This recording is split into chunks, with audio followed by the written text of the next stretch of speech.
Without even Come on, trying, man. It was funny. It was funny, man. Yeah. I found one that was even worse than that one after. Oh, man. I should post it too then. No. I thought about that after I posted. Now, whatever, it's up there now. I'm not gonna back out of it. Because you're going to start a trend with the once that we kind of prove them, man. I already delete a whole bunch of things that can't be on there. What? You're gonna start deleting my crap now? Oh my god, it's It was a clean joke. Come on. You start posting jokes, you're gonna see our chat just blow up now, man. Wow. Yeah, I guess that's the other thing. It's Monday, you gotta have some humor in it. Monday Mania. All right, I'll keep my jokes clean.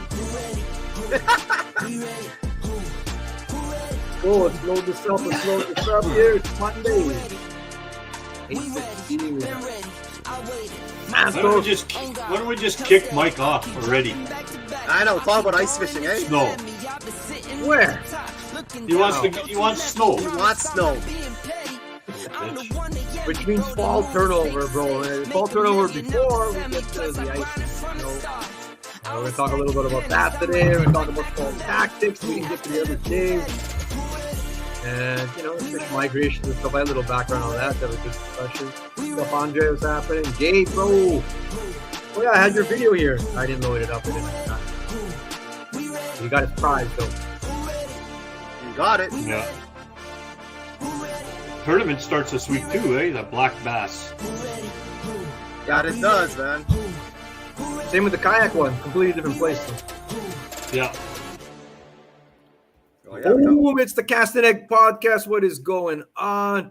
Starting soon, starting now. We've got our Season 7 Open Water sponsors, Team Fui Automotive, Big Smoke Barbecue, Tech Video Security, Manny's Live Bait, and TCB Trans-Canada Brewing. Appreciate you guys. We're winding down the open water season, but we still got the fall segment to go. We're going to talk about that, fall turnover. You might have seen on Target Walleye. I talked about it there. It's a cool thing to understand. If you don't have forward-facing sonar, you actually have to know the biology and stuff like that in science to go find fish. Not this fucking just show point and shoot kind of thing. You got to know the science, man. There's some people that are like, well, fall turnover. What do I need to know that for, man? You'll just point to me if there's no fish there, there's no fish there. But even with that live imaging, you still got to figure that out. You got to figure out where they are, right? Everything else, Matt, to cut down, eliminate dead water. And there's a lot of dead water when that stuff happens, too. Yep. Going on, Alan, Brandon Elliott in the house. Good day, boys. Guys, he's finally done. Time to go target muskie for next week. A lot of the camps are wrapping up now. This will probably be the last weekend for a lot of the camps, man, if they aren't closed already. People wrapping up their seasonals and campgrounds. Mike, did you wrap yours up already, too? No. But Squirrel thought he could wrap it up for me, but no. How do you know there's a squirrel there? Your camera? Oh, I watched a little prick fucking fill it up with nuts and acorns. What?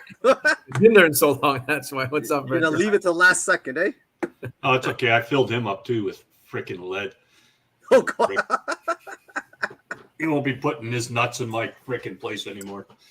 Reminds me of that show I'm watching right now, that Outlast on Netflix. You guys watching that? Season 2? Not that one, no.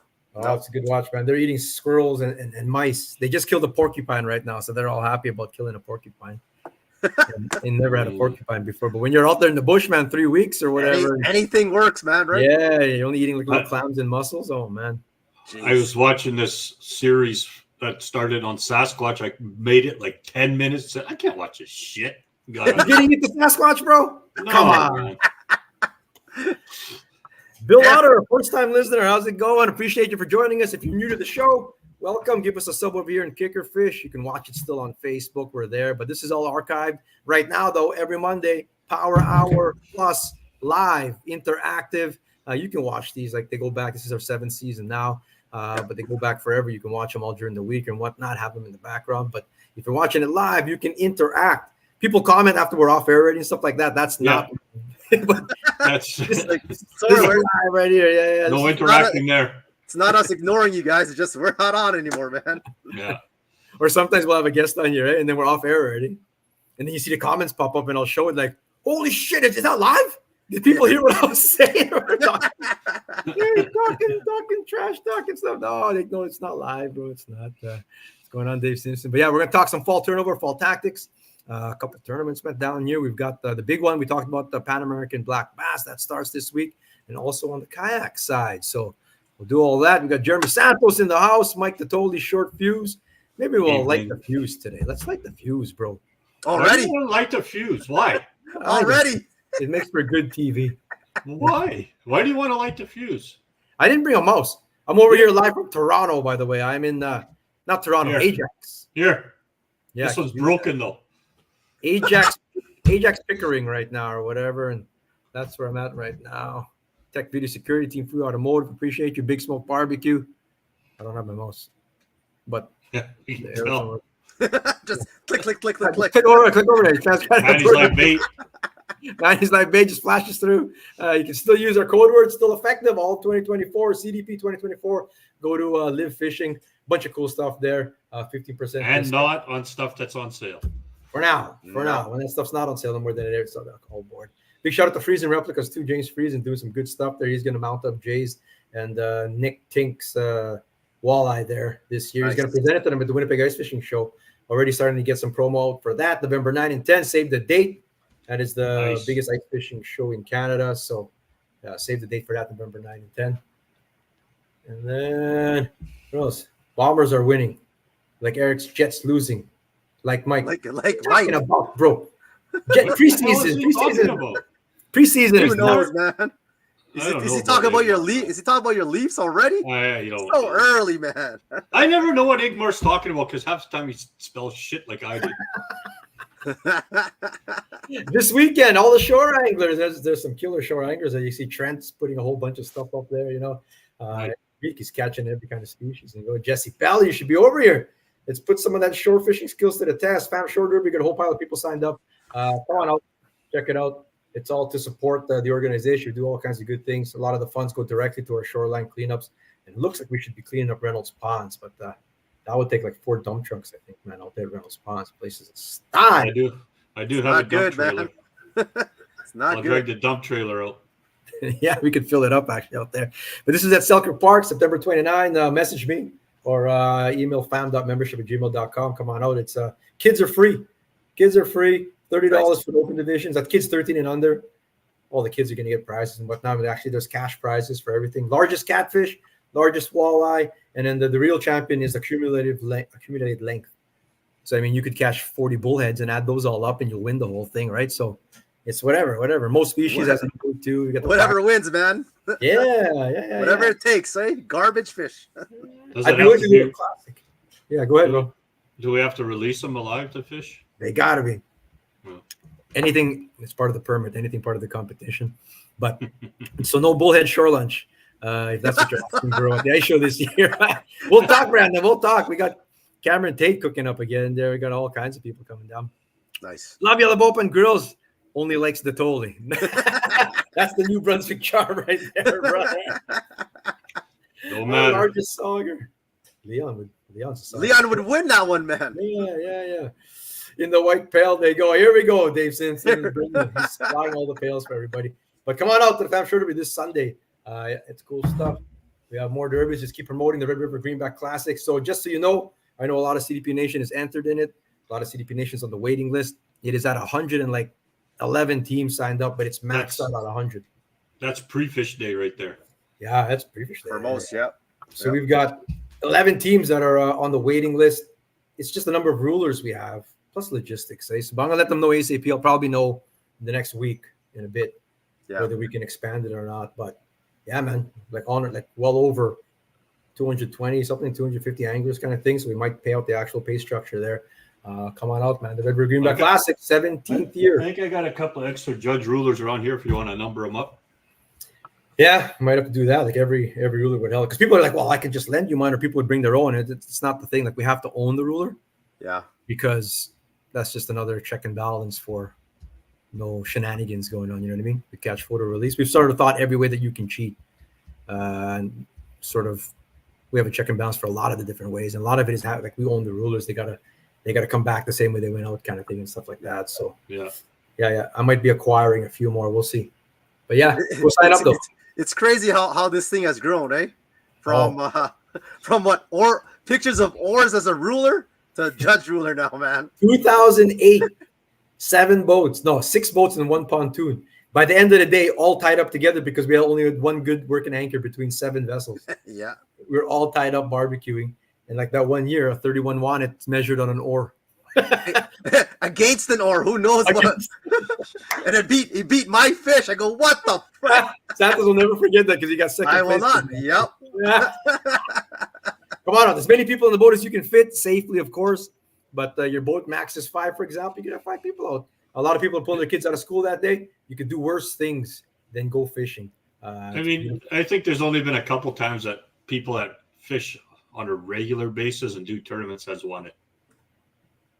Usually it's just this one here. Oh, yeah. Usually it's somebody just hanging out, talking. Just also. random, yeah. It's a big party. We used to do breakfast. Breakfast rules meeting. And it just got too big, man. I couldn't do like 200 people breakfast no more, man. That was like too much. We'll do the online. Oh, yes, so. Yeah. For a $60 derby, man, handing out over $13,000 worth of cash, which is insane. So, and all you need is one big fish, man. Yeah, right? Man. That's this one. You're gonna need 8. You're gonna need 8 big fish for this one. It's right in the heart of the October run. We're gonna talk about the greenback migration in a bit here and learn a little bit about the science or the bro science. It's all bro science. I don't think they actually know the real science behind the greenback migration, but it's a lot of bro science. We'll talk about. You just know the fish are eating, man. That's it. I don't think I could handle sitting beside somebody watching them just dinging fish nonstop, and the rest of us are like trying to figure out how to get one.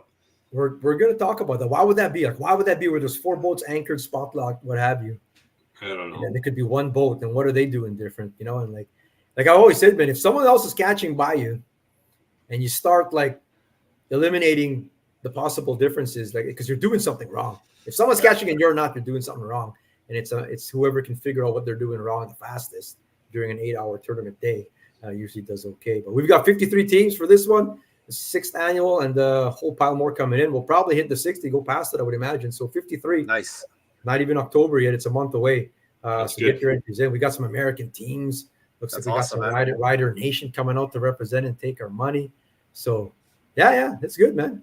This one started with, 12 teams? 12 teams, yeah. 12, something like that. Yeah. I hope the grumpy couchers don't complain about the boat launch being busy this year. It's a Friday. Everyone should know there's going to be 100+ boats out there, man. But it's pretty good. It's not like, people are pretty good out there now. You know what I mean? Like netting course. Yeah. It's going to be a good tournament. One day it'll hit 100 boats.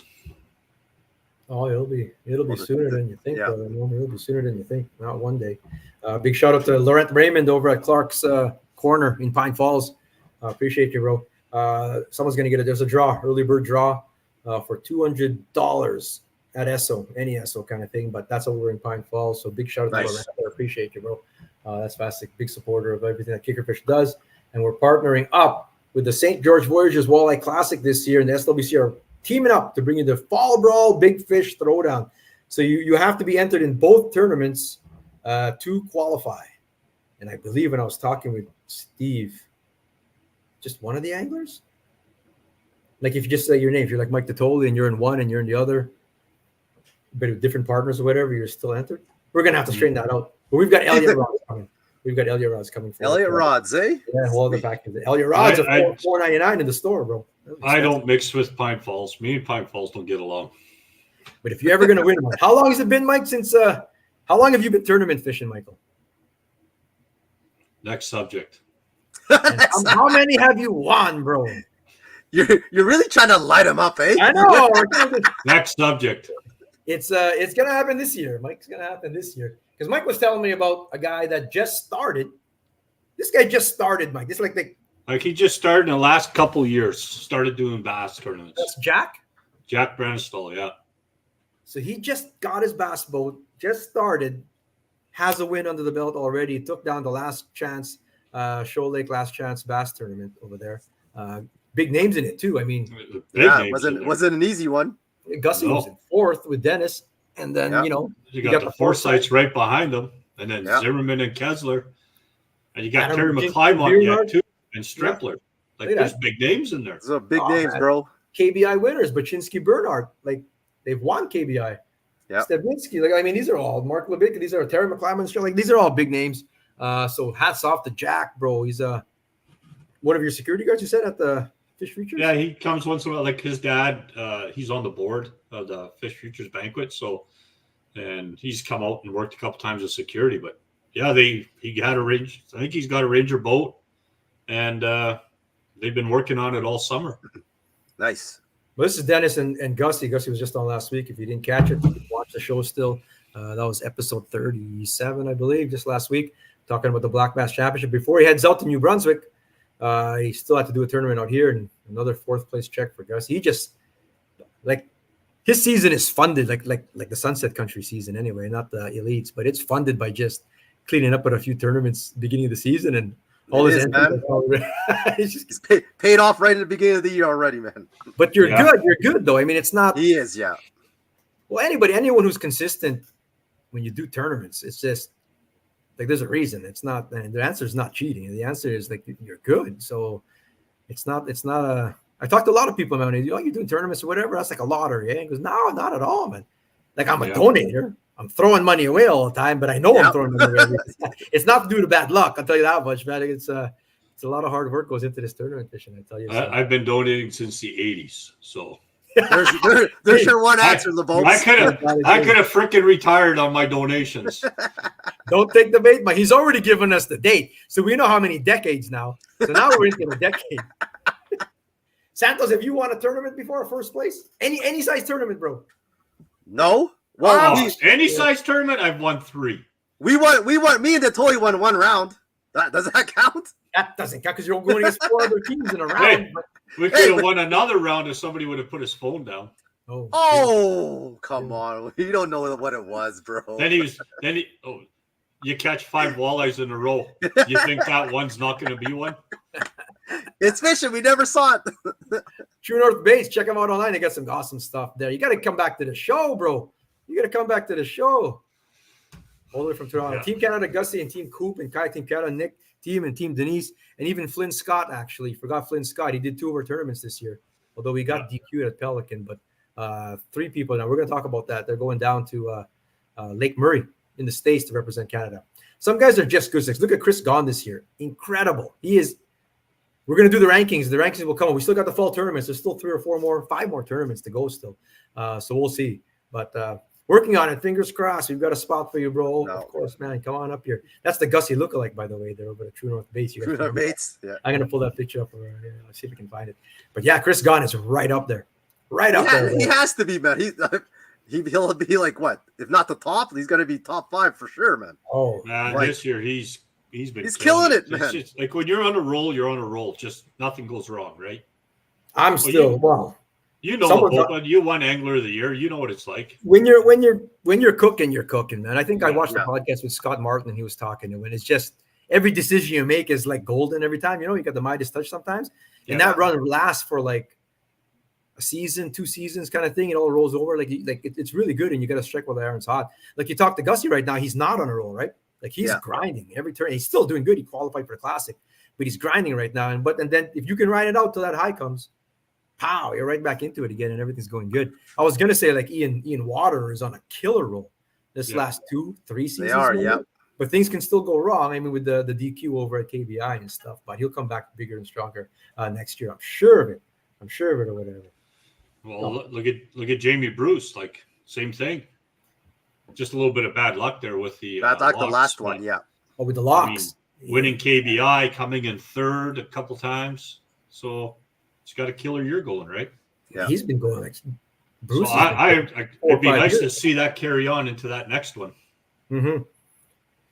Yeah, I know. Too bad about that. It's a risky thing with the locks, though. That's interesting to me. But if you go where you think the fish are, though. But we're talking about this year. There's Denise Fletcher. Big shout out to her. 6 anglers from Canada. This is interesting to us because Kickerfish right now is running the Central Canada Kayak Trail, and we hopefully will have some of our anglers represented at the Pan American Black Bass Championship too. So a lot of these anglers are either from out east. 3 of them, there's 6 of them. 3 of them are from the Western Canada Kayak Trail. And although like all 3 of them, Flynn, Nick, this is Flynn over here. Denise and Nick, they've done. Nick, of course, was third in our Angler of the Year standings. By the end of it, he took down one of the wins too, actually. So, and Nick goes down there. Like, he's cleaned up. He's done checks all over Texas, BASS events, everything, right? So, Yep. Well, He's done don't really forget, well, man. Nick's done. He took down a tournament, and it was a walleye tournament. He's never fished for walleyes. Doesn't fish for them. you're a good stick. You're a good. The Santos even kayak.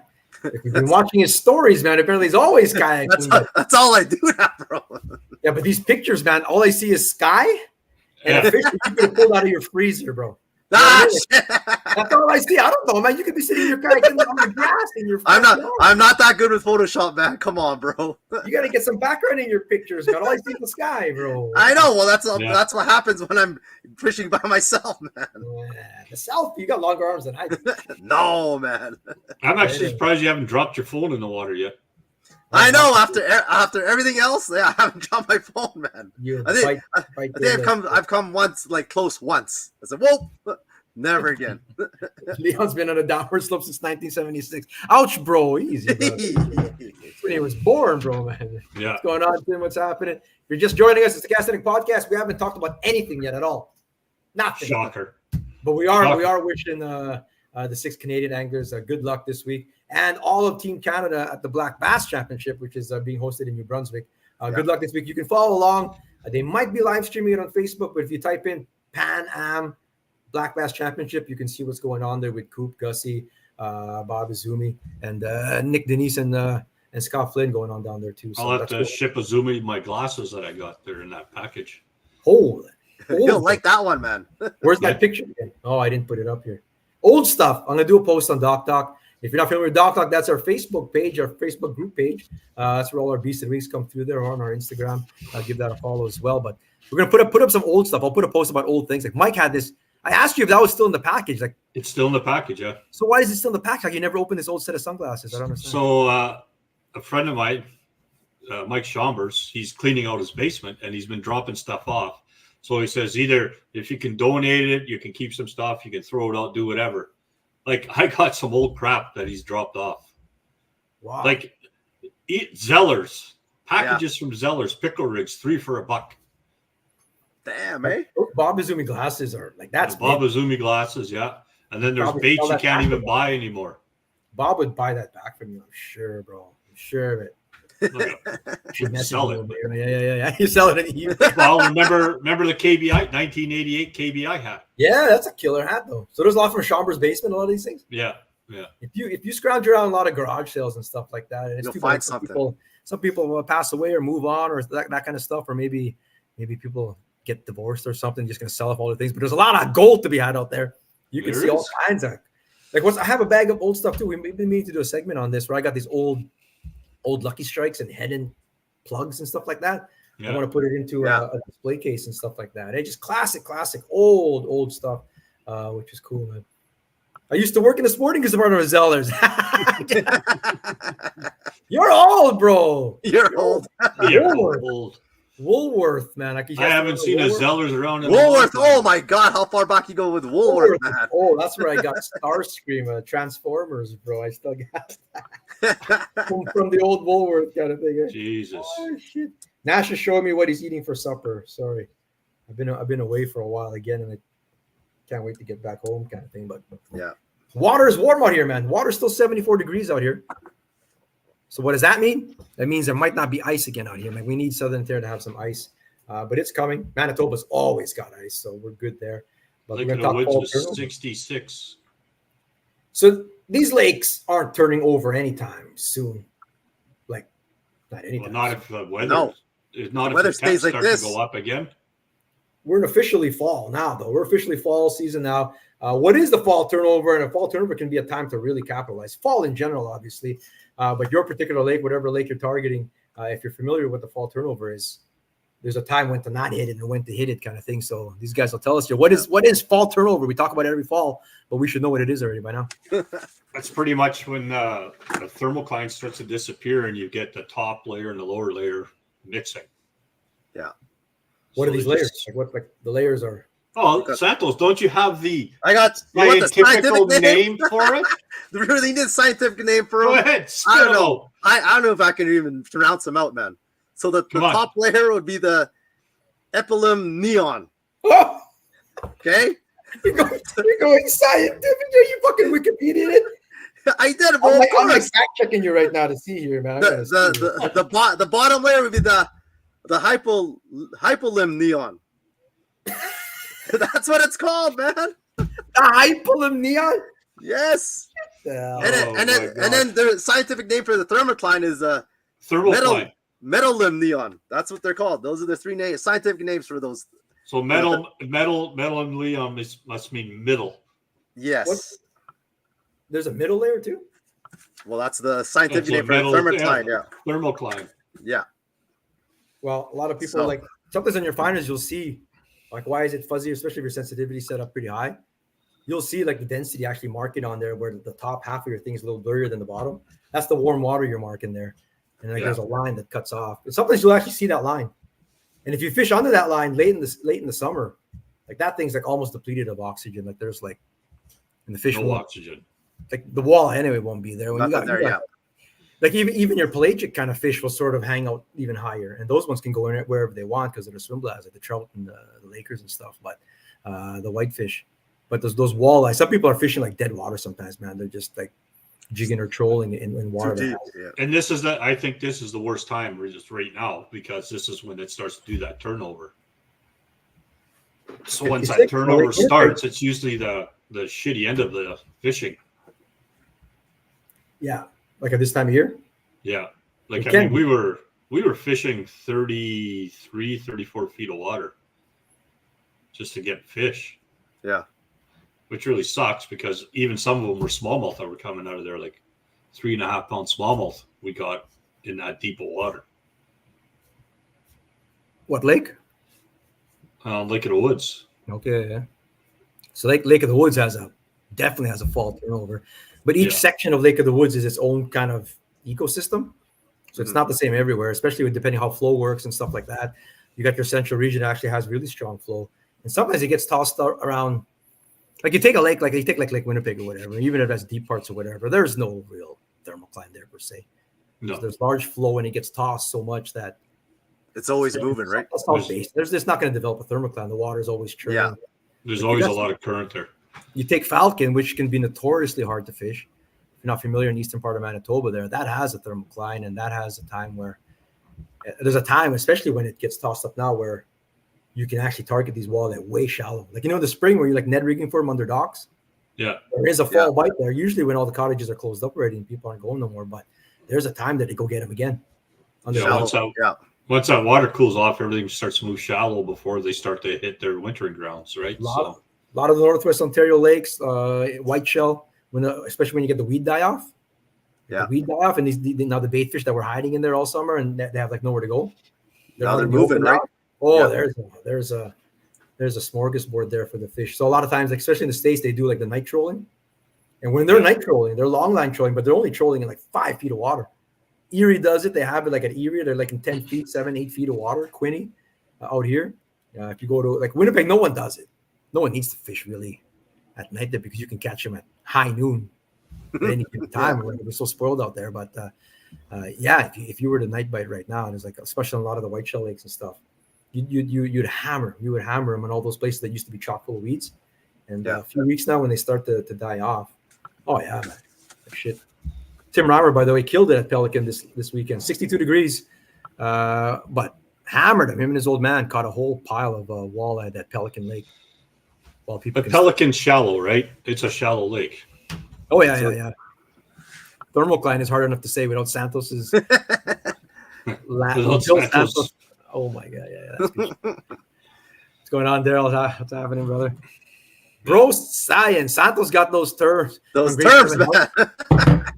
Whatever they said in Healthcast, Santos has caught it. I'll tell you that. Oh, yeah. Well, Santos, you should have never said that you looked up the scientific names for him because I would have never put you on the spot, but I had to. It's all good, man.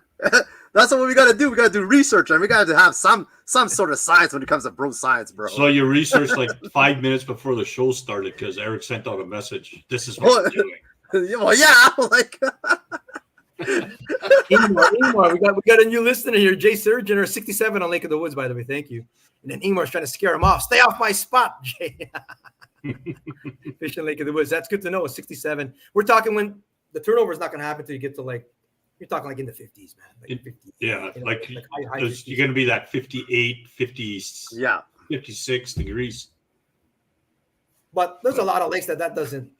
I don't think it happens too often. Oh man, there's a lot of the places that we fish here, especially on the prairie pothole lakes, that doesn't really matter so much. I mean, knowing all this stuff, would it change how you fish anyway? Like for us here.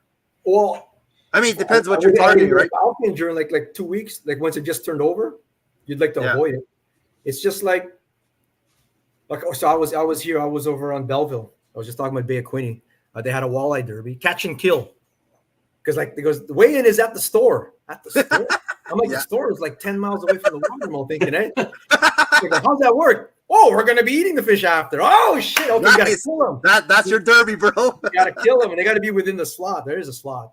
And you got to bring them, and one fish per angler, and you bring it in, and you weigh them, and then they eat them and stuff like that. But I had some. It's my first time having walleye, not from Manitoba, actually, to be honest with you. I've never had walleye, well, Ontario anyway, Northwest Ontario, but I've never had walleye from anywhere else. That's a Santos type tournament, catch and kill. Catch and kill. But what was I saying? Oh, yeah, they had a hard day because the 4, 5, 6 days leading up to the Derby, which was on Saturday, were killer. Like people were like living out, catching all kinds of walleye. Yeah. And the day of the tournament, it was like harder, man. There were boats that got skunked. And I go, what was the different change? Like the east wind came in, they said, and changed it completely. And that's that. And you got a big temperature change, you know? So just like that, where you need a couple of days for everything to sort of acclimatize and the fish don't get shut down, you'll need a few days. It's the same thing when you take a bigger ecological impact, like a lake turning over. That you need like a week or two, an actual week or two for the fish to get accustomed, and then they'll get back on the feed bag. And if you can time it right, like target walleye, Brett was saying, 2 weeks after?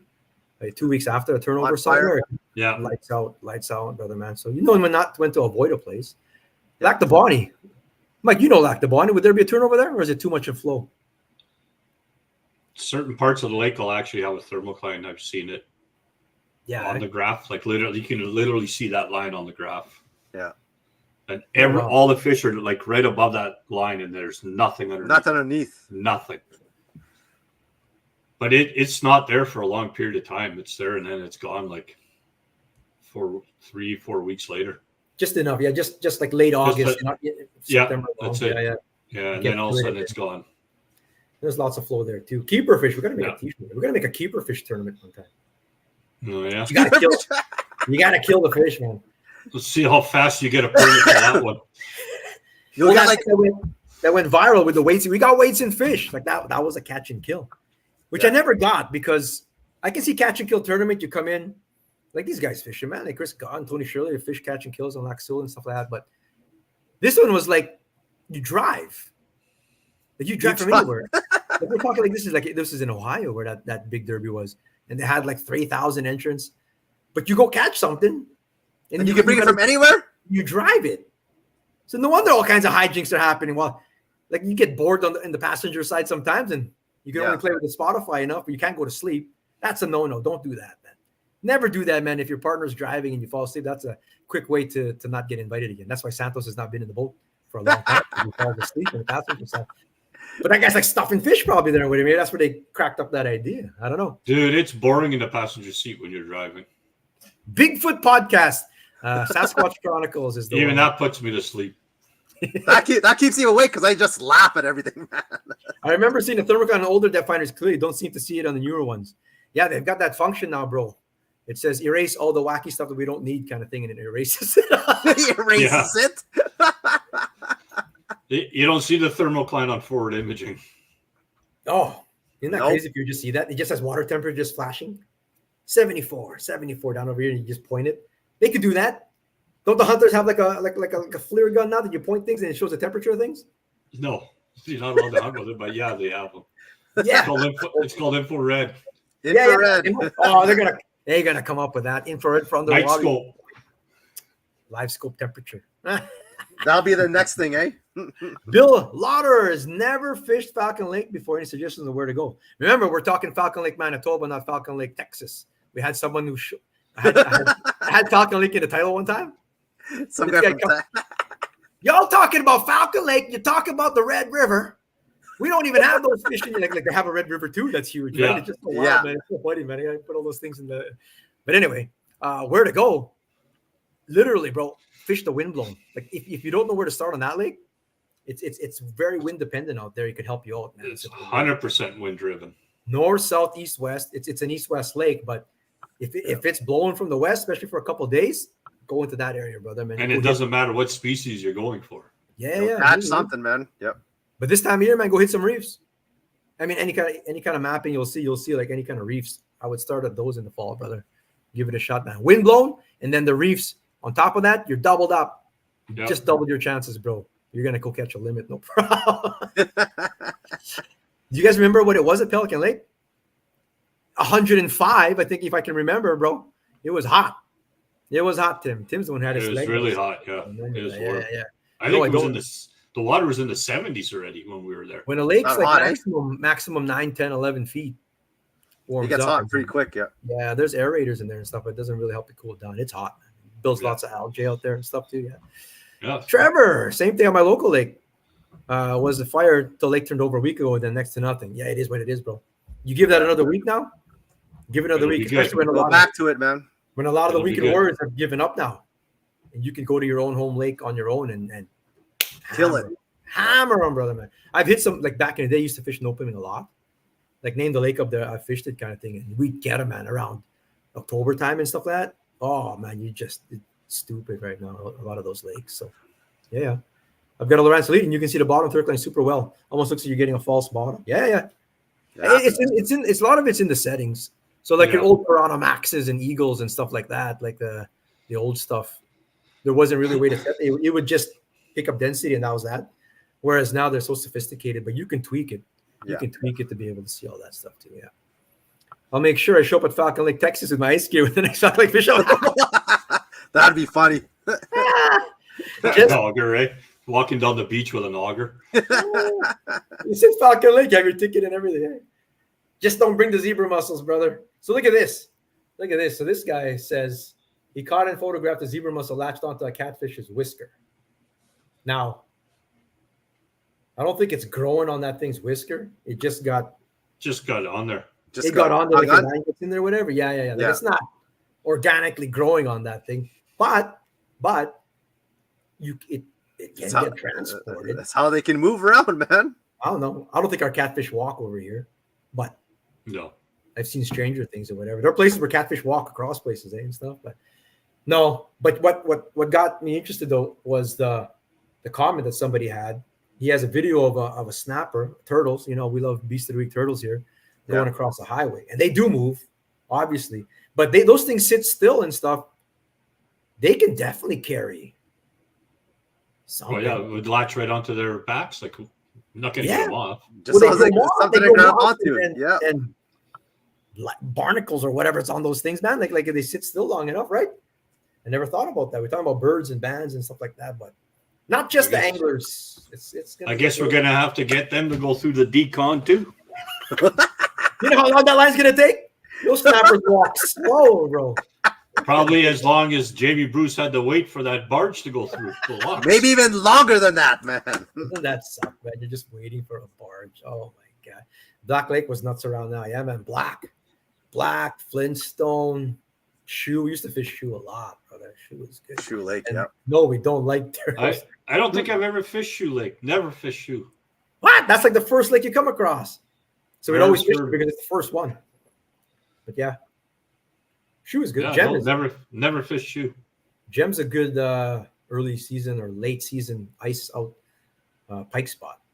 Oh, I'm gonna pick up a sled just to do that. I got enough pike this year to last me for a lifetime.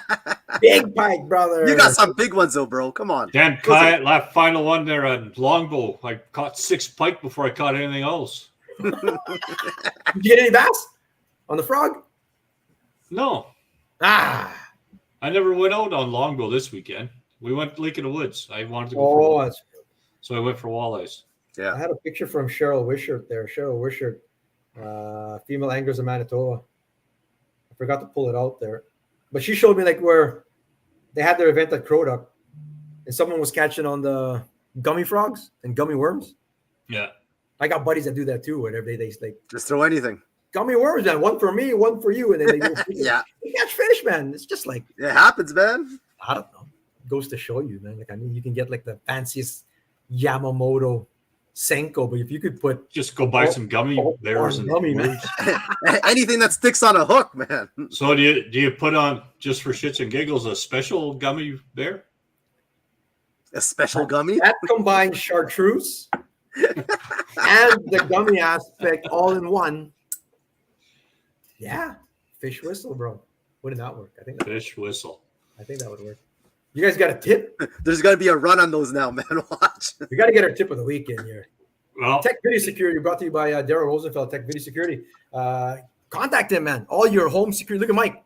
He's got cameras. He can tell you how many crickets are crawling on his garage door. You got to screw over nuts, bro. No crickets, man, this year. No crickets this year. Because you killed them. So how many of us are using lithium batteries now? Oh. I think a whole bunch of us. Trolling motors. The changeover is happening every season. A lot of us are buying those cheap Chinese batteries that don't have the heaters in them. So if it gets down to close to zero, they won't charge up. So probably the best thing to do is either you're going to have to take them out or get a light bulb and just warm up that area. Light bulb? Yeah. The light bulb will keep them more. What area of the battery? Like just where, like if yours are in the rod locker, right? Yeah. Oh, the area where they're stored. Yeah. If you can warm it up just to get them to start charging, once they start charging, they'll be good. So a lot of people keep their boats out late. Heck, I'm in Southern Ontario right now, and a lot of people don't even put the boats away anymore. February, they're still fishing, man. There's a bite on Huron, for example. Saugeen River at the mouth there. At February, they're still boating, pulling in browns and stuff like that. But at that time of year, you're gonna fish late into October. We've got the Selkirk Walleye Championship and the Red River Greenback Classic. You want to make sure you're emptying all the water, right? Like really good. Give it a little crank even when you're out of the water, just to shoot the water out of the system and stuff like that, because you overnight freezing temps just in case. But Mike's saying, especially if we got lithium batteries, you think that it's charging. You think they're charging, but they're not charging. So BMS you can even use like right? a battery. Like if all your batteries are there together, you can put a battery blanket just on the sides of them.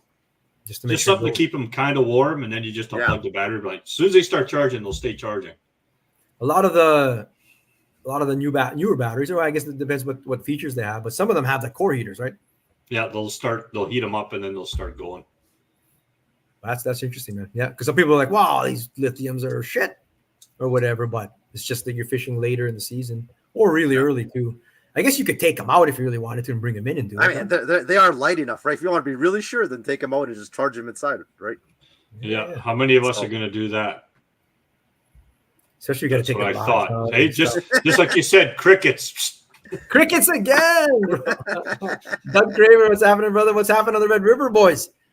Well, there's tournaments like crazy. This weekend's got a tournament out there. The Walleye Masters Cup's happening. But the river, I heard, is like chocolate at the moment. Well, it's not good right now, right?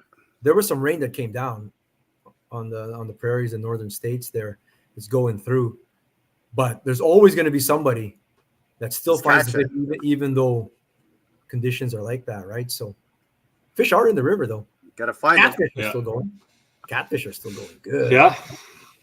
Well, once they start to slow, this is that time period, though. You're going to get cats, walleyes, freaking one of those damn bullheads. Carp. Everything. Chocolate milk and speedy. Yeah. And that'll take a few days again to flow through. And then once that flows through or whatever, then it actually helps. Like, I mean, people are like, oh, that's gonna bugger things up. But that flow at the mouth and into the South Basin does trigger bait migration in, which brings us to our next topic. Our next topic we're going to talk about is the greenback run. So if you're watching and you're from outside of Manitoba and you're not familiar, but I'm sure you're familiar, you've heard of the term greenback walleye. What are greenback? I mean, there's people called Greenback University in Manitoba now, like, pickerel or walleye. Now it's like greenback or pickerel everywhere. Like they call they caught this fish in Lake Dolphin and they're like greenback. Really, man? You know, like that's not a greenback. Like greenback are the ones that like emerald green. I remember my first time seeing one, like when I was young or whatever. Like, well, this is not a pickerel that I'm used to or whatever. You know, a gold black, dark one, green, like green as this Uncle Josh on you, like green. You've never seen one. It's something you'd think it was darker green than that. Yeah, Teenage Mutant Ninja Turtles or whatever. Yeah. But why? I've heard various theories. Like I actually spout this all like on CJOB all the time and telling them why they're green. But I'm curious to know what's the bro science. Why do they turn green like that? Apparently, it's the lime in the system. Right? Yeah. That's what we've been hearing for the longest time. That's what I've been hearing forever. That's what we've heard. You're telling me something else? Like it's like the limestone, like the limestone from up north. So up north has lime in the water, like lime, yeah. And then when they come south to the South Basin of Lake, they still have that. Where they're getting their emerald green sheen from the turbidity in the water. I guess so. What? It's from the limestone. Yeah, well, what is it then? I don't know. I should take some limestone from my backyard. And then what? 3/4 gravel. I don't know. Put it in some mud water and it should glow like Wizard of Oz, man. It should be then, like I don't know. No, I'm just telling you what I've been told over the years. That's all I can tell you. I'm not a freaking biologist, so there's my answer. You don't like it? Sucks to be you. Some people say it was like that's because they're mutant, not because of the sewage and stuff like that or whatever. That's when they're turning green. or hey, maybe they all got abducted and got put back into the freaking water. According to Facebook, sewage from Winnipeg. Yeah. No, that's always a possibility too, man. That's a radiation type glow on them. Like some people are talking about that. Like in all seriousness, like runoff, like nitrates. Like there's nitrates from all this field stuff or whatever, right? Yeah. And they're reacting to that or whatever. But no, it's not.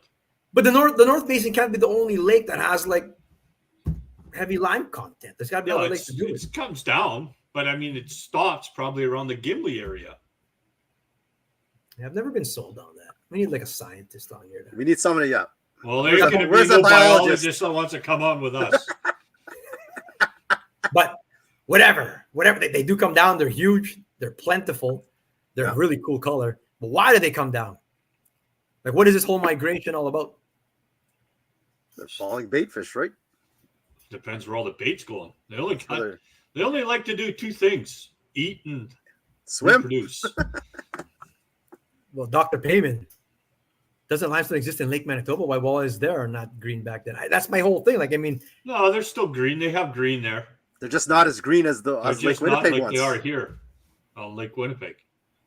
What do you compare Lake Manitoba? Not a green walleye on Lake Manitoba. I gotta look at photos from Lake Winnipeg or Lake Manitoba. Compare those two lake walleyes compared to other lakes that we catch. I gotta put my glass on because I can't see shit. Look at your Lake Manitoba walleyes that you caught, and they're not as green as Lake Winnipeg, but they're still not as dark or gold as other lakes. Is there the green tinge to them at this time of year?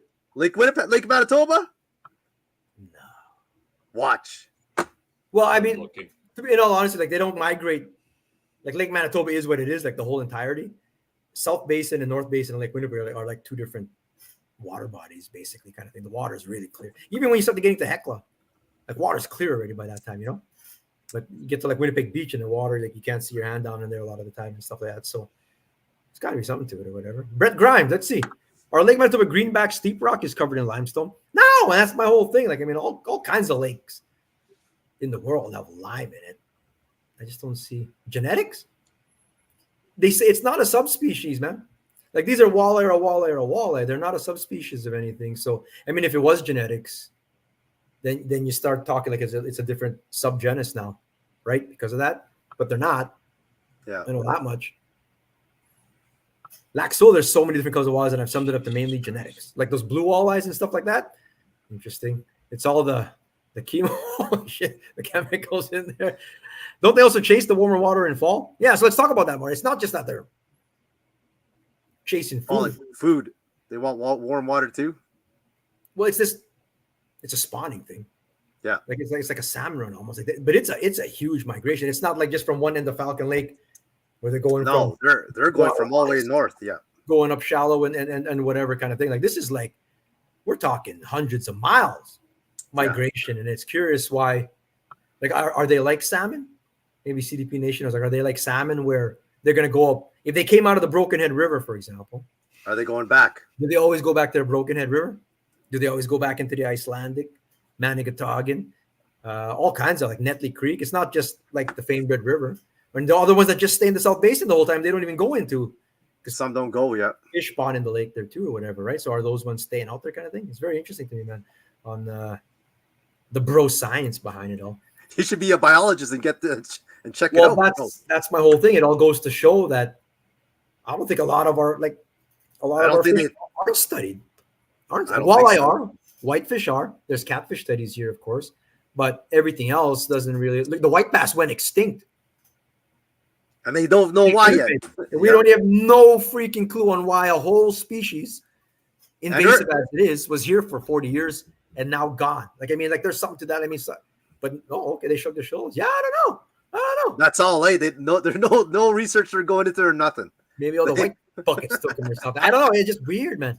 Piotrowski, different mineral compo. It all comes down to the chemistry from the rocks. Honestly, too much science for him to put together all at once to explain. Okay, bro. That's what people say when they don't know, man. You know, I could tell you it all, but it would take too long. I don't know who took this picture from St. Laurent, but they suck at taking photos. Because they're not green, is why. I'm going to keep looking. So Little Limestone, like Travel Manitoba does all kinds of features there. Aaron did a video there and stuff like that. Little Limestone is that cool, like that blue lake. Yeah. Like really blue, like super blue.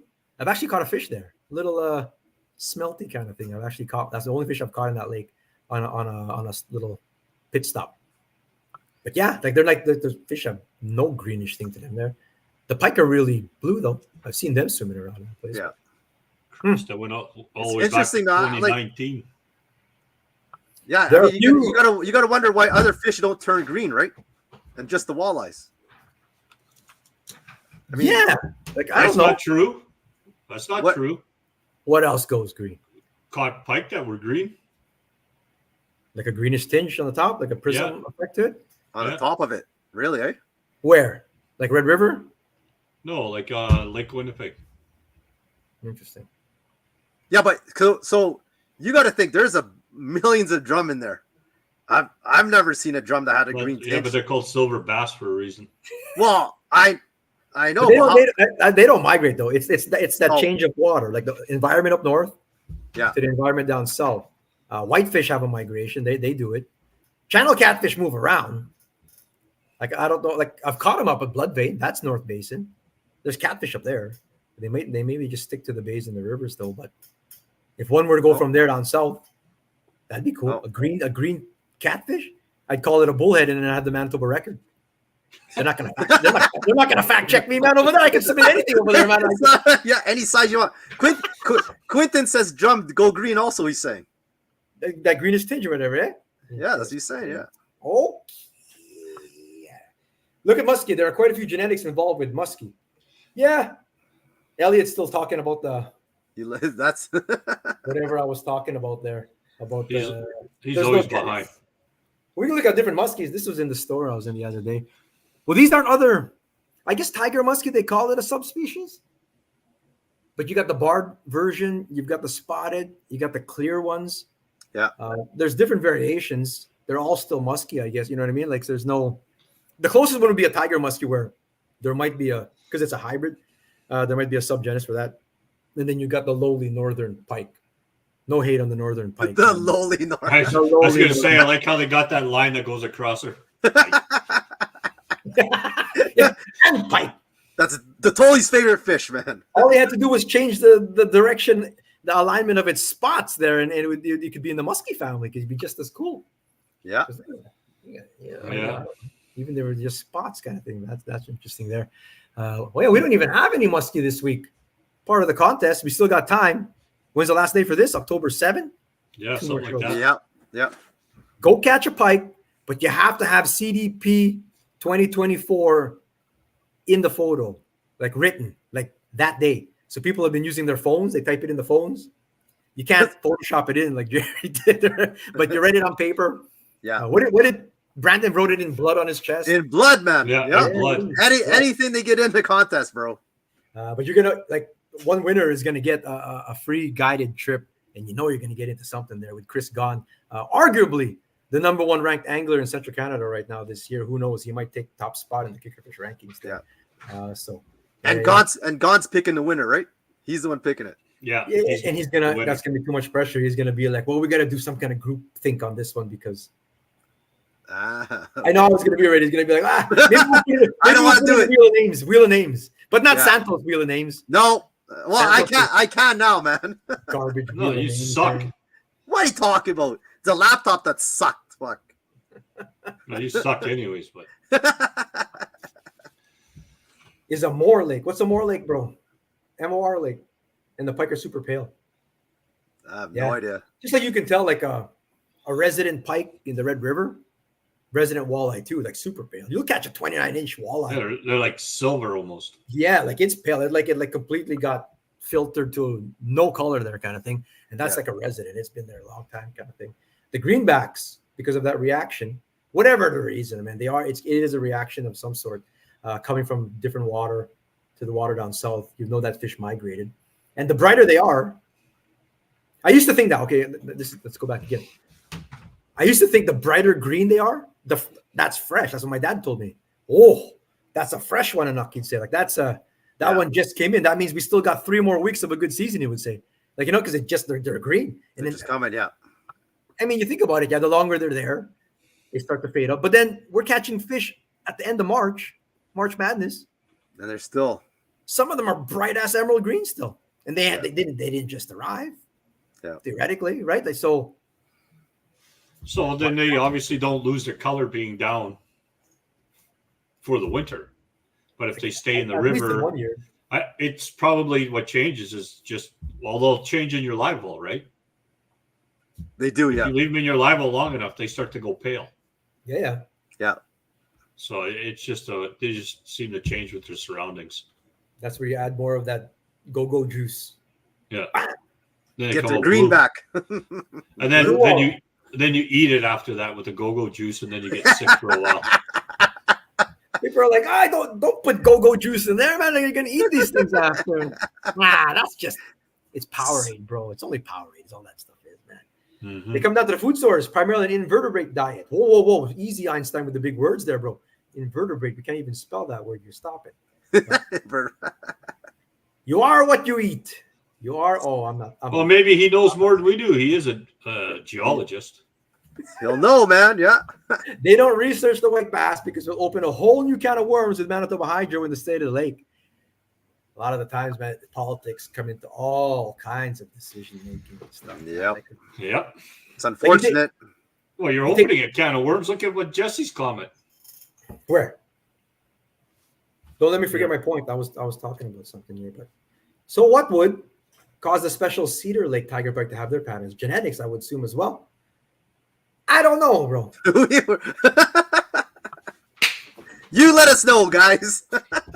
But there's some cool pike over there in Cedar. I think we need to we got to get a biologist on here to fill our shit in. We've got questions, bro. I'll keep around. I'll even duct tape my mouth. Gabe goes green when he eats drum. Boom. All honesty, have you guys ever had drum?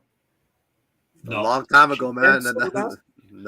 No, because I used to fish on the shoreline and I could smell like rubber tire burning when you guys are cooking them. So it pretty much turned me right off them bastards. It's pretty much the only way you can prepare them.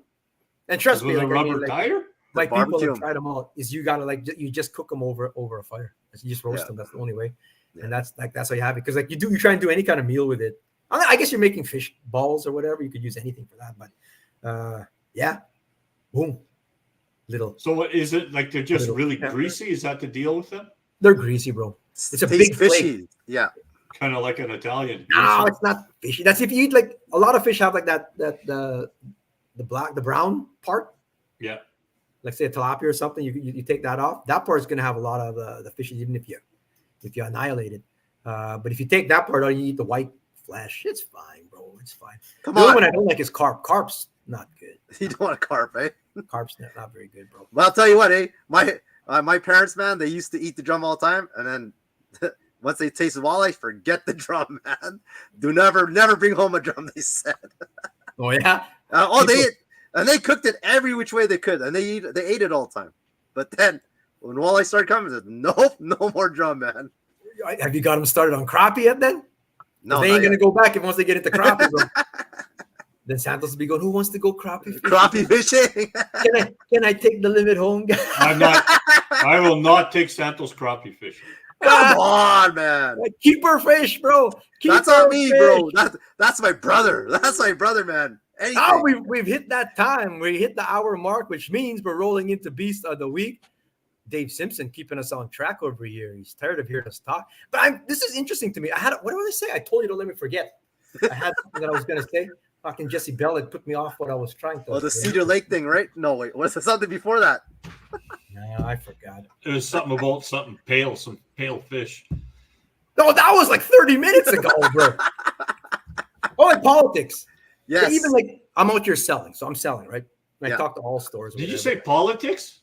Yeah, there's politics in fishing because, like anything with sales or whatever, like there's back end. There's always reasons for everything. It all comes down to money, but like. A secondary thought, I was talking to a dealer today, the owner, and he's like, whether this lure works or not, it's like, it's important. It's got to work.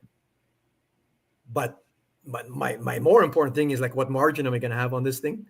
Whether the salesmen are making any money or whether they're going to pull that out of the bag to present it to anybody. You know what I mean? It's like that's a higher factor whether it works now because all we're going to do is whatever we don't need to sell, whatever. Yeah, that's not good. This is what you want. And pop that out, and the people are going to buy it or whatever, right? That's not. In the end, something has to work. But just because you go, I got an awesome lure, people are tinkering in the garage and stuff. I got this awesome stuff, and I'm gonna freaking go crazy on it or whatever. If the money part doesn't work, it ain't gonna happen. Then you're not gonna work. Whatever. Yeah. It's just there's all kinds of different reasonings to things, and that's interesting that Stag said there about the studying the white bass. Like it's nothing. It's like crickets. We talked about crickets. Crickets today's theme. It's crickets on the scientific side on why a species would go extinct. Like extinct. We're not talking about like there's one here or there. Like, are they extinct or did they just move on? To where? No, I mean, what? I think there's one or two caught in the last what? And those how do you know it's one or two caught? It's not like people are talking about it. If they're way up north, the only ones catching them are guys like Stag. Everyone's not going to sit there and say, "Oh, look, I found all the white bass," because all the white palers are going to migrate north. Come on, yeah. No, they're not there. I mean, they're catching some now. Like in the last year in the nets, some little ones were coming. So maybe there's a hatch that happened, maybe. Yeah. But as a scientist, as a biologist in Manitoba, wouldn't you want to know where these fish are gone? Like you're talking about millions of fish, man. Million, like if not more. We're talking. Yeah, but do they not reproduce like crappie? Like nuts, bro. They're prolific. Yeah. So then, how could they disappear? That's the question. Why aren't our biologists? Unless there's some big ass freaking fish and swimming around that just gulps up the whole school. Loch Ness. What's our Loch Ness? See, this is what we got to get Aaron on this because Aaron would say stop focusing on the hunting rights, bro, and stuff like that. Like you got to focus on stop focusing on the walleye. You got to focus on the white bass. And once you get him on that, maybe you'll go, bro. You're watching. I know you're watching. I think he's pretty driven right now to save our fishing rights and hunting rights. That's what he's into. He's hard on that. He's hard on that right now. Mr. Parker would be good. Brian Parker is retired, and he's long enough out of the game now that he can probably say whatever the heck he wants now on the show or whatever. I should get him on here. There you go. That means he's not a biologist anymore. Retired biologist. I still think they keep the doctor name in there. Yeah. Well, Jay did a video about it. Comes down to the fat, I think. Are we talking about green walleye still, bro? I think the drum. No, I don't know. I don't know. I think drum. Why they don't taste good? Tastes like mud. Yeah. Another species wiped up by the Santos clan. Come on. I'm behind on the man. I'm like, okay. My parents made us eat drum as kids. If you're hungry, bro. Like I'm watching that show. I started the show talking about that show at last. You'll eat anything, eh? Right? You'll eat anything. Once you got, they're like boiling up food around. Yeah, they're going nuts over it, man. Like, no salt or nothing, Like I'm telling you. See, I like this last comment right here, and that's true. Totally true, man. That's the thing. There's no money in it. No money in it. Yeah, but I mean, As a biologist, wouldn't you want to find out what, like, because it could happen to your money making fish. So I guess that's the only way you can wipe out those white bass. So why not look? Why not look? Like, they haven't done anything. How can it be like that specific to one species too? Like if you could just exactly like that, yeah. Because then you could do that to zebra mussels then. Yeah, like or carp. Like if there's a way to like kill something, you could just spread a disease that only affects one species. Then you can get rid of the carp because people do like as awesome as carp are. And we got some in Vista Rica. We're gonna do in a second. Yeah, they do want to annihilate them all. They want to like expunge them all from the lakes or whatever. If they only tasted good, they'd be gone. They'd be in Santos's freezer. But no, they don't taste good. So. Wait, guys, come on, man. I think that'd be the only way you could wipe out those bass is by netting them. That's selective, though. Maybe they do school up, but that's hard to do, man. You couldn't do that if you tried. You couldn't wipe out a whole species. Like, come on, man. I don't care how many nets.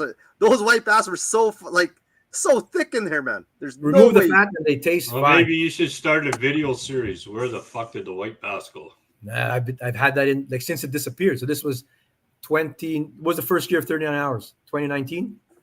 Whatever that first year that was, like I already had like my documentaries ready to go, and still haven't finished it because there's no answer. It's gonna end up with a question mark or whatever, right? But look at Stag's line. He has a pretty interesting comment. The there. whitefish and walleye are disappearing North Basin, and they're still not being studied again. Wow, bro. We're gonna get Daniel on. Like whitefish and walleye are disappearing, bro. Because when they migrate south, they can't escape the awesome lures, bro. They can't escape the awesome Google-eyed jigs. There's just too many Google-eyed. When you invent an awesome, that's forward-facing sonar, bro. Forward-facing sonar just killing the North Basin, killing a whole industry. They're just too good. Damn politician. Slow down there, block it. A lot of people new to the game have never seen one, never caught one. Just stories like my grandma. It is true. Nash has never seen a white bass. Like these are the things that we tell him. Son, man, your mom used to just put Skittles on the hook, cast it out, and bam, she would catch 3 white bass on that Skittle kind of thing. I used to get my master specialist in an afternoon, and does it. You know where people go to go catch these things now? Legit, family and friends in Winnipeg to go get their white bass fix. Guess where they're going? Where? The store. Devil's Lake in North Dakota. They're going to all the way to Devil's Lake. Yeah, because it's like in our blood. Yeah, it's not about you think that's cheap. It's literally in your blood. It's in our blood. Like I mean, like they're so fun to catch. They are, man. Anything. You want to catch 90 per person in a day, and they'll hit shallow shad wraps. They'll hit like a jig and a twister tail. They'll hit a bare hook. Remember that one time, man? Hit them with a bobber, whatever you want. Yeah, they go all the way down to Devil's Lake, and that's not just one crew of people. Like it's a whole pile of people who go down there. Just because they want to go catch them, and they're all over the place in Devil's Lake. They got wipers there too, actually. So wipers are white bass and stripers. So nice. They're even bigger. Because they're talking, they got supersized white bass there. No, you're catching hybrid stripers, bro, is what you're catching. You know what I mean? Like, they're really good. Like, holy shit. Don't tell anyone else because now Devil's Lake will be in trouble, man. They want to lie. They're invasive there too. They don't give a shit. Yeah.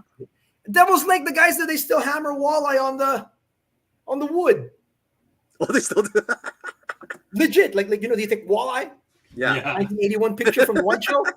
Pack, and then they show it up there. Yeah. Look with us. We still got lots of spots open. You know what I mean? Like, holy shit, man. Yeah. But Seafood City does have white bass. So if it's all just about eating, then I mean you can go buy it. But it's just they're fun. They're fun to go fish for. They are fun. They are fun to catch. They are, man. Yeah, no actual run in the Dauphin River. Like it's been a while. It's been a long time, man. Trust me, I used to fish. Shit, I used to drop my parents off at South Beach Casino, and then I would go off to the Broken Head River behind over there and just hammer on those storm lures that look like fish. Yeah, I've never caught anything else with those things, but those they would catch like crazy. Those things were confidence makers, man. You said, I'm going to throw this. I can throw anything now, man. You know what, Brett? That is true. So who are we talking to that went up for their annual trip to Grand Rapids? And Grand Rapids is where, remember when like those Métis guys got into arguments with people because they were filling when they first got their rights kind of thing? Yeah. And they were filling up boats, but they went to Grand Rapids. So some of them did that over there. But anyway, that's besides the point. You can't do that now if you tried kind of thing. Like Grand Rapids is No way. Slow, eh? Yeah. It's like slow. And that used to be a number. That's like Croduck of the North kind of thing.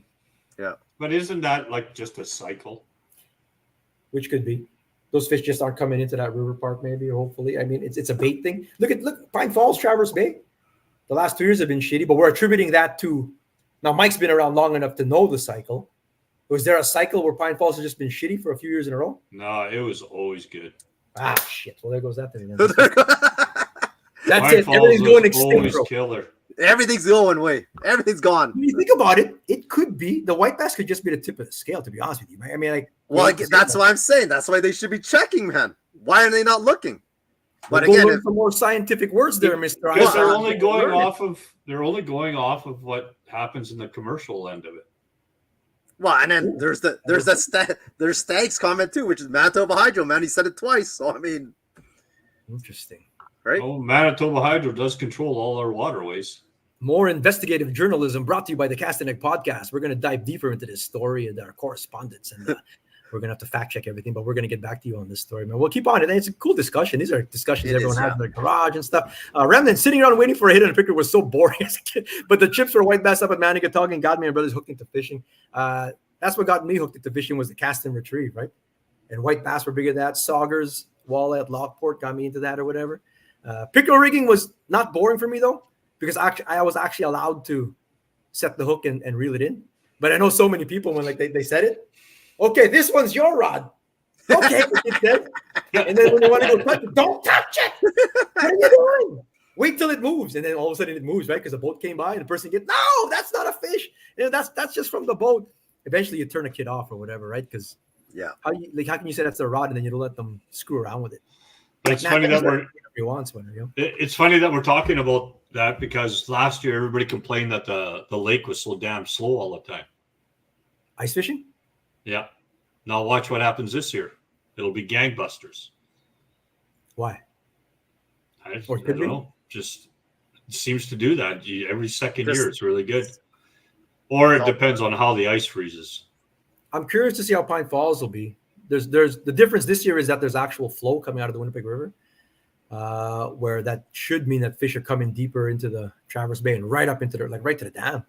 Like some tournaments, I did the whole tournament at the dam, dam. But it all depends on the bait fish. And that's the thing. So with the flow, they would come in. Like that's sort of the thinking. They're not going to go where there's no food. That's true. Yeah. We will all reconvene again at Halloween, a week before the Winnipeg Ice Fishing, November 9 and 10, and we'll see how the fall season transpired up here in Winnipeg. We'll see how the Greenback run went. We're gonna fish Pine Falls on Halloween like we used to. Oh, the Halloween dash! That was back in the day, bro. Because livers can't handle that anymore. Santos, hey Santos. I've been doing this more than you. Doing what? You ain't got. Me? Come on, chill out. You bro. ain't got the answers. Relax. You ain't got the answers. I'm actually. Santos is gonna have the answers next week, though. He's gonna I'm gonna solve everything, bro. Hey, wait, hang on. No, Santos, you might want to start asking Jess now if he can go on at Halloween. A month in advance, bro. Book it. Such a silly study. Oh, we're solving everything here, brother. Why is not just the Manigatog? I know, bro. Manigatog. That was the place. Fishing for carbon, my local pond is what got me into fishing. Nice, Tim. That's the same pond that Jay fished all the time. Bro. He's always been a fishing legend in town. Get out of here, eh? From that little pond, he is now a big fish in a big lake kind of thing. He is, man. Ocean, big ocean. So hats off to Jay and everything cool that he's doing. There's a new show coming out. That's gonna drop soon. A new competition that they've got going. You guys might have seen the teasers for it. And then just save the date right now. The Winnipeg Ice Fishing Show. If you're gonna come down, season 2 of that thingy that they're dropping is gonna premiere at the Winnipeg Ice Fishing. We're gonna have a screening for it, kind of thing. Nice. So we're gonna have a big party over there. Saturday night again. Saturday night's gonna be a big party over at the Winnipeg Ice Fishing Show. So come on down and get your Trans Canada Brewing beer. But more about that. We've got a whole fall season to get through yet. I hope you learned something today. Probably not. But like what? It is interesting. The scientific word for the middle of the thermocline was what again? Manigatogin? Metal limb neon. The Manigatogin layer. Manigatogin. That's peanut butter layer. Someone's gonna call it that from now on. Big shout out to Chuck McGorman. Trent McGordon's been killing it, bro. No smile generation, they said. You can smile, brother, man. Like maybe after the 7th fish, crack a smile, bro. Yeah. Crack a smile, bro. Isn't that cool, though? Multi-species? Like, that's awesome. Yeah. I love seeing that, man. In one spot, too. That's good. Yeah. One of Nash's favorite YouTube shows is, I forgot what it was called again, but he fishes in Illinois, in the Chicago area. But it's all places like that. Spillways and farm outlets and stuff like that. And he catches all kinds of, like snakehead even. He gets snakehead and bowfin and walleye and stuff like that. So it's cool. I love seeing that, man. Nice work. Now, here's a tip. We're into overtime, but here's a tip on the photos. Trent holds it out, and his buddies give it to him all the time or whatever. But if you want to even make it look even bigger, you just throw it at the screen, bro. Throw it at the screen, and it'll be even bigger. Don't even remember when you can freaking throw it out there like Dave Pyatt does there. Make sure you hit the cameraman, and then you'll get a giant fish, bro. That's pretty good that they got that one in there, though. Clear picture, though, eh? That's I awesome. disqualified it, though. Give me a different picture. That doesn't count. But Trent, look at this. This is 5 species in one Beast of the Week segment. Nice. Like, come on. And you can't say this is from like 1995 because the kid wasn't even born till like 2017 or something like that. So like, nice work, though, brother. You got to come to the short fishing derby, Trent. Bring over your short fishing prowess there. You probably win some cash. And look at Abby. Like Abigail, we've seen this kid grow up on Beast of the Week. Yeah. She's a multi-time Kids Beast of the Week winner here. And she's got her new personal best open water walleye. So that's awesome. She's holding it herself, caught it herself. Sweet. Yeah. Next thing you know, Abigail's going to have her driver's license. And that's how long we've been on the air doing this shit. And we do appreciate it. Yeah, we watched a few kids grow up on this channel. We have watched them grow, man, from not needing a license to needing a license for sure. Big shout out to our sponsors at the bottom there. Give us a sub over and Kick Your Fish every Monday for an hour. Although we're going to wrap it up here really soon. We're over an hour. More kids. Sean Friesen, Kids Beast of the Week. The boys started figuring out the moon eye all on their own. All on their own yet. That's and great. Extra points for the Star Wars shirt. Love it. Sean Friesen's kids there. Only lost 1 fish and a pair of eyeglasses. Ouch. You need like that neck strappy thingy. Santos, you have a neck strap on the thing, right? I do, yeah. Yeah, I know Santos, man. Oh, I spent $99 on these glasses. There's no exactly. I ain't going to lose them in the water, bro. Santos didn't spend $99 on nothing. Come on. Maybe $9.99. $19.99, brother. Yeah. Should have done it with my bullhead. Good show, Bill says. Appreciate you, brother, man. First time watcher. Appreciate you being out here. Awesome, yeah. We just have a good time. We're not experts on this show. We have a good time. Sean White's kid had a great time. That's his first fish all on his own. You know what I mean? Like that's always in a call. You always go like, you had kids reel and whatnot, but when a kid catches all on their own, it's always you mark that on the calendar there. That's a first right there. So proud of Sean's kid there. I saw the video too, and he was scared. He was like Nash when Nash sometimes will reel and then he'll run. If I'm about to scoop the net, he's done it before. He lets the rod go. This is Nash of all people who picks up like he picks up frogs and stuff like that. But if it's a big fish. Big pike, big catfish or something. He's afraid of it because he's only like 3.5 feet. So it does get scared. He'll drop the rod or whatever. Right? Oh my god, this kid ran to the back too. But that's awesome. Yeah, good stuff right there. And then Shannon's kid. So this kid, this is his first ever smallmouth bass ever, man. And that smile there doesn't do it justice there. Like he had a great time catching the fish. They even went catfishing for the first time. Nice. First time. They live near Selkirk. Yeah, and they've never catfished. They started seeing they saw that video that I was doing the other day. For the short for the Fam Derby, and they went and gave it a shot. So they had the catfish rigs. They went to Smoking Fish. Go to Smoking Fish, they'll set you up, but they didn't set them up yet with the proper rod and reel setup. So they had big fish on, but it was breaking the line off or whatever. He's strong. They said so they're gonna come back. They're gonna come back with some bigger setups there. A big shout out to Henry. First smallmouth bass, Bird Lake, on August 20. So proud of him, man. That's awesome. Yeah. Cool. Brett Grimes, finally a fish worthy Beast of the Week. He's been catching some little trout and stuff like that, and nothing against the little trout, but he finally got one here. And that is indeed a pike. If you put CDP 2024, you would have been entered in the draw, bro. Totally. You missed out, man. You totally missed out. And there's another one. Yeah, this is Kirk Paquette's buddy. This was at the Walleye Classic at Lake Manitoba Narrows, actually. They had a derby out there. Yeah. And this one, I don't think it won anything because it was a walleye one, but 41-inch northern broke the net. Oh, jeez. You guys ever have that where the snub finds its way into one of the holes? The next thing you know, it's hanging out of the net or whatever. The only reason my net breaks because a mouse ate a hole in it. That's it. You and rodents, bro. You and rodents are like, I know. my God. I'm going to create a Monday Drinking Using CD podcast. Number 1 on the list is take a sip every time someone beats Santos. Number 2, take a sip every time Santos says, come on. Did you know there are people watching for years that have drinking games watching the show every Monday? Really? Make up your own games. They have drinking games. Yeah, there's all kinds of different. There must be some days that they're just tanked by the time the show. Oh, they're tanked, bro. They're tanked on a Monday. Abigail spent the whole day rubbing it in. Her mom and brother thought that she caught the biggest fish. That's awesome. I'm so proud of her. That's great. That's great. It is good. Not Mike. He is still a big kid. I don't know what he's referencing, but something. We're almost there. Tyler Grundy with his beast of the week. A gorgeous, don't let the sun shine down on me. Crappie. Look at Jacqueline. That's a nice fish, man. Fish and all, but let me get this sunset. Yeah, that's right.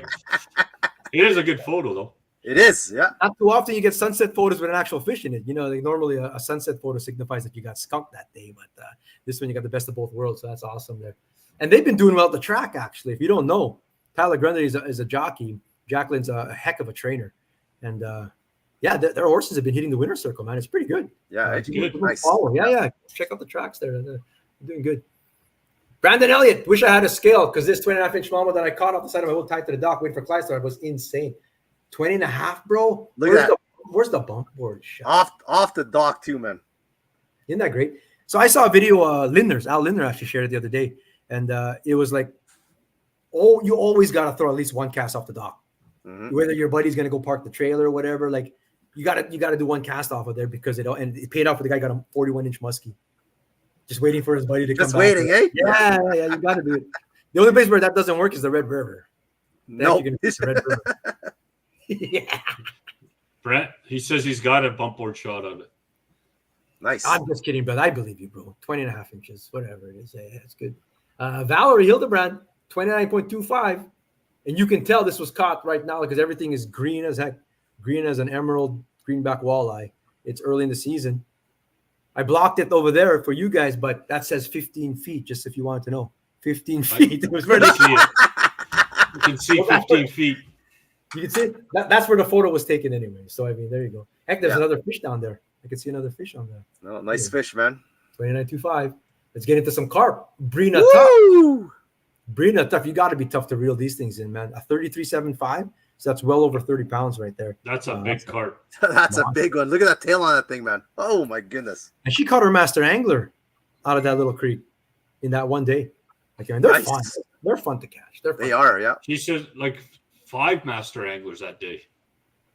Yeah. Isn't that wild? That's crazy. Your That's arms awesome, would be beat up too, bro, man. Yeah. Yeah. Look at Brandon Elliott. Check your inbox. He's legit sending me the bump. He wants to prove it to you, bro. Half the cast of the guys, you're blocking the dock, and Mike is yelling at you. We've got a new segment. We've got a new segment next week. Actually, this was my sister Janice actually gave it. It's what's that? Dummies on the dock. That's a different one. But we're gonna do Karen or Carry On. So that's gonna be a new segment. And we're gonna ask CP Nation. Karen or Carry On. Yeah, Karen or Carry On in the different situations. On there's lots of situations. What the fuck am I seeing out the corner of my eye?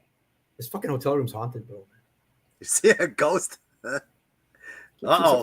The bulbs is going to disappear on us, man. Fucking Sasquatch is here, brother, man. Let me see this bump board shot. Sorry for holding up Beast of the Week here, but no, I can't read those numbers. They're too small. It says 20 centimeters to me, brother. Yeah. Wayne G. That's somebody who knows a bit about carp over from the UK. But for his buddy, over 34 pounds. Just had to one-up Brina Tough. You have to one-up her. But look at that. That's awesome. Look at that thing. It's a dinosaur, man. Yeah. And actually going for it too, if I can tell. Like, I mean, they have like a lot of the carp accoutrements. You know, if you got like that basket, all kinds of things. I think they are legit targeting them and stuff. So that is your beast of the week. Who's our qualifier for the 23rd? There's one more qualifier for September yet, but who's going to be qualifying? You're such a douche bucket. Or the well, I am in Toronto. I am in Leaf Country here. Tim R is stalking me over here, bro. Karen, you didn't even spell it right, bro. What does that mean? Karen. You're just blending the two, brother, man. Yeah. Tyler Crappy. Tyler. Oh, Everyone's drunk right now. This is too many. Who's got the beast of the week? I see I skip over Brandon Elliott's really fast there. You know I'm not going to give it to Brandon Elliott. That's a nice fish, though. Nice fish. It is a nice fish. It is a nice fish. Yeah. I like this one. I mean, Brenus is awesome too. This I one like. this I was has a gonna. bigger belly. I was gonna say I was gonna pick one of the carps, man, because they're big, man. This one has it just has a bigger belly on it. I have to say, like, it's a beast. Not there's such a thing as a skinny carp, but I mean, you could tell a little bit of a difference there. Anyway. Yeah. My vote goes for G's buddy. Go ahead, Santos. Drink your vote. I know what you're going to vote. You go pick, man. What? Go pick, man. Are you going to follow Santos or are you going to follow Eric? I was ready. I'm actually going to pick Brendan Elliott. Oh, you're leaving it up to me. Nice, bro. Anderson's Lodge on Lac Seul. It's wrapped up now, but you'll probably go work there again next year, man. Touch base. Hurry up, Santos. Tie break it, for Christ's sakes. I'll pick the other carp. Which one? I should have sent my bullet. I know I had that bullet next week, bro. Which one? This one right here. Yeah. This one? This one right here. Yeah. Just to be different. To break the tie, you dick. What? Different. You were right there already on Wayne G's body. You were right there already. I guess we're gonna have to put it out there then. We're gonna have to put it out there again. You know who's always in votes? Brandon is always in the vote, man. And then he brings the vote out. He brings the vote out there. No, we're not putting it to a vote. We're gonna after show this, and we're gonna have after show. Okay, it'll be one of those three anyway. But yeah, that's awesome. That's the beast of the week, brought to you by Team Fui Automotive. Appreciate you. One of those three. It's either two carp or a smallie that's gonna win it this week. If you listen to Jeff Goethals, the Brianna carp, that's two. Santos and Goethals. Anyway, that's the show. That's the show.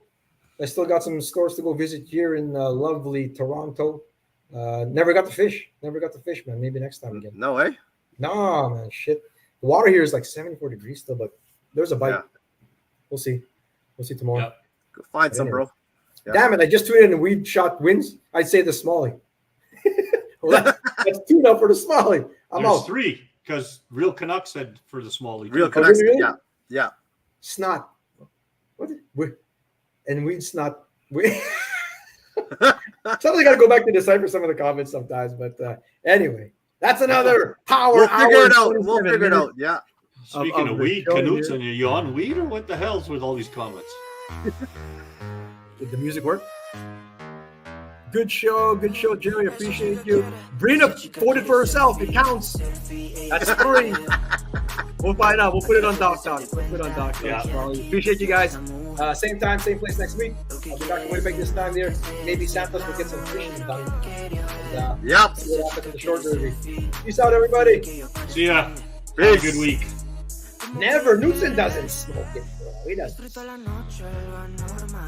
Next week, I want to see. Maybe he should start. CDP 2024. Make sure you catch a pike and do it. Not rock it out of the same river. Doesn't matter.